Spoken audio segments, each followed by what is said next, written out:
ഈ കാണുന്ന പെൻഡൻസ് നിങ്ങളുടെ എല്ലാവരുടെയും കയ്യിൽ ഉണ്ടാവും അല്ലെ? പക്ഷേ അതിലാണ് കാര്യം. നമ്മുടെ നക്ഷത്രയില് ഈ കാണുന്ന പെൻഡന്റിന്റെ വെയിറ്റ് എത്രയെന്ന് അറിയോ? 1/2 ഗ്രാം. കേട്ടില്ലേ?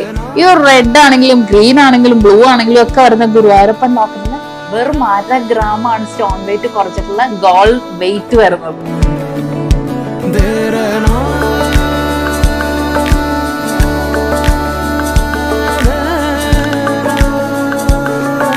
എന്ത് രസമല്ലേ കാണാൻ. ഇതിന്റെ ബാക്ക് പോർഷനും കൂടെ കാണിച്ചിട്ടേ ഒരെണ്ണത്തിനാണ്. അതെ, ഇതുപോലെ പ്ലെയിൻ ആയിരിക്കും ബാക്ക് പോർഷൻ. അതും കൂടെ കണ്ടോ? കണ്ടോ? പ്ലെയിൻ ഡിസൈനിലായിരിക്കും. അപ്പൊ നമുക്ക് തിരിച്ചാണെങ്കിലും ഇടാം കേട്ടോ, ഇങ്ങനെയാണെങ്കിലും ഇടാം. പക്ഷെ നല്ല ഭംഗിയായിട്ടുള്ള ഡിസൈനിൽ തന്നെ വന്നെങ്കിൽ ഇതെല്ലാം ഫുള്ള് 1/2 ഗ്രാം.